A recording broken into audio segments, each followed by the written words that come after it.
കരുണയുടെ അവസാന മണിക്കൂർ 97. യേശുവിൻ്റെ സ്നേഹത്തിൽ നിലനിൽക്കുക. തങ്ങളുടെ പാപങ്ങൾ ഏറ്റുപറഞ്ഞ് കുമ്പസാരിക്കാനായി എത്തുന്ന എല്ലാ മനുഷ്യരോടും ക്ഷമിക്കാൻ ഞാൻ തയ്യാറാണ്. അത് പൂർണ്ണമായ അനുതാപത്തോടെയും ഇനിമേൽ പാപത്തിൽ വീഴാതിരിക്കാനുള്ള വലിയ ആഗ്രഹത്തോടും കൂടിയായിരിക്കണം എന്ന് മാത്രം.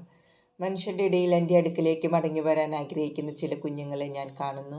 അവരുടെ അനുതാപത്തിൻ്റെ ദൃശ്യം എന്നെ സ്നേഹവും ആനന്ദവും കൊണ്ട് പുളകിതനാക്കുന്നു. ഞാൻ അവരെ മാലാഖമാരെ പോലെ കാണുന്നു. എന്നാൽ അതേസമയം തന്നെ പരിത്യക്തവും ഭയചകിതവും രോഗാതുരവുമായ മനുഷ്യവംശം എനിക്കെതിരെ മുഴക്കുന്ന നിന്ദനങ്ങളും ഞാൻ കേൾക്കുന്നു. അതുകൊണ്ട് എൻ്റെ സ്നേഹത്തിൽ നിലനിൽക്കാൻ ഞാൻ നിങ്ങളെ ക്ഷണിക്കുന്നു. അവിടെ നിങ്ങൾക്ക് പ്രതിബന്ധങ്ങളോ ശിക്ഷാവിധികളോ നിന്ദനമോ കയ്പോ ഉണ്ടാകില്ല. എൻ്റെ സ്വന്തമായിരിക്കാൻ ഞാൻ നിങ്ങളെ ക്ഷണിക്കുന്നു. അപ്പോൾ എൻ്റെ കരുണ നിങ്ങളുടെ ആത്മാവിനെ തേടി വരും. മാനവരാശിയുടെ രൂപാന്തരം ആരംഭിക്കാനായി ഞാൻ ഈ സമയത്തെ നിയോഗിച്ചിരിക്കുന്നു. ഞാൻ ഉദ്ദേശിക്കുന്ന മാറ്റങ്ങൾ എന്നത് പരീക്ഷണങ്ങളും ദുരിതങ്ങളും തന്നെയാണ്. അതുകൊണ്ട് എൻ്റെ പരിശുദ്ധാത്മാവിനാൽ വിശ്വാസത്തിൽ ബലം പ്രാപിക്കുക. പരിശുദ്ധാത്മാവ് നിങ്ങൾക്ക് നിലനിൽപ്പിൻ്റെയും എന്നോടുള്ള സ്നേഹത്തിൻ്റെയും കൃപ നൽകും. നിങ്ങൾ ആ കൃപകൾ സ്വീകരിക്കാൻ യോഗ്യരും എൻ്റെ ദിവ്യഹിതമനുസരിച്ച് പ്രവർത്തിക്കുന്നവരുമാണെങ്കിൽ നിങ്ങളുടെ യാത്രയിൽ ഒരിക്കലും നിങ്ങൾ പാതി വഴിയിൽ ഉപേക്ഷിക്കപ്പെടുകയില്ല. എൻ്റെ ജനത്തിൻ്റെ ബലം പ്രാർത്ഥനയാണ്.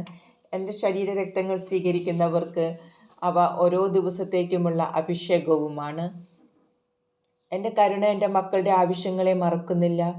എൻ്റെ പരിശുദ്ധാത്മാവും എൻ്റെ പരിശുദ്ധരായ മുഖ്യദൂതന്മാരും മാലാഖമാരും എൻ്റെ മക്കളെ തനിയെ വിടില്ല. അതുകൊണ്ട് എൻ്റെ മക്കളെ, മുന്നറിയിപ്പിനായി ഒരുങ്ങുക. ആന്തരികമായി നിങ്ങളെ തന്നെ ശോധന ചെയ്യുക.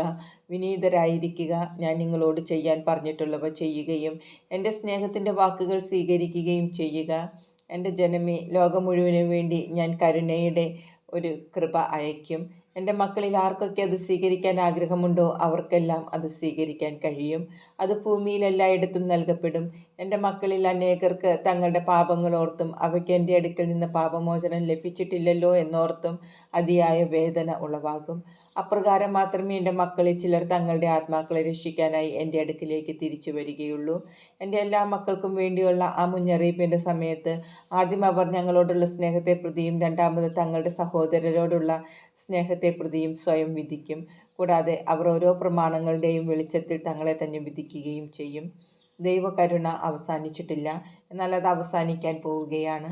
അത് മുന്നറിയിപ്പിൻ്റെ സമയത്തും അതിനുശേഷവും അവസാനിക്കും. എന്നാൽ എൻ്റെ ചില മക്കൾ മുന്നറിയിപ്പിനെ നിഷേധിക്കുന്നു. മുന്നറിയിപ്പിനെ നിഷേധിക്കുന്നത് എൻ്റെ കരുണയെ നിഷേധിക്കുന്നതിന് തുല്യമാണ്.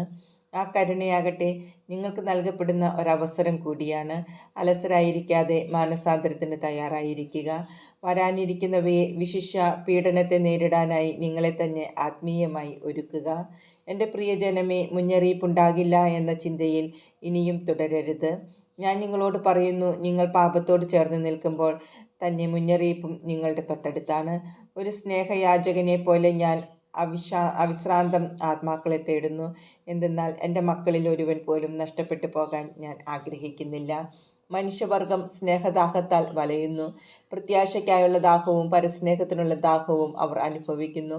എന്നാൽ ഈ സമയത്ത് മനുഷ്യർ തങ്ങളുടെ സ്വതന്ത്ര മനസ്സിനെ ദുരുപയോഗം ചെയ്തുകൊണ്ട് അകൃത്യങ്ങളിൽ മുഴുകി ജീവിക്കുന്നതാണ് എന്നെ വേദനിപ്പിക്കുന്നത്.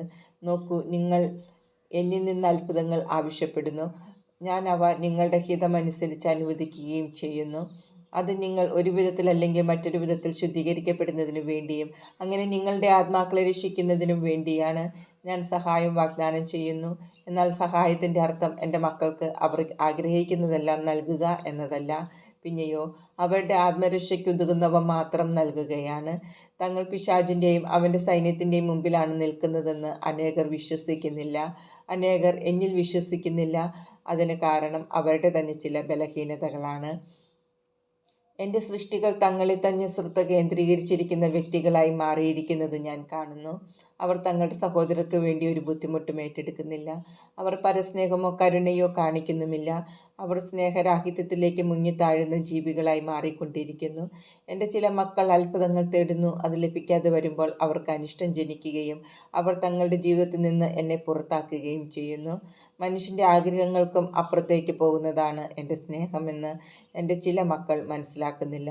എന്തെന്നാൽ ഓരോരുത്തരുടെയും ജീവിതത്തിൽ ഞാൻ അനുവദിക്കുന്നതെല്ലാം അവരുടെ ആത്മാക്കളുടെ നന്മയ്ക്കായിട്ടാണ്.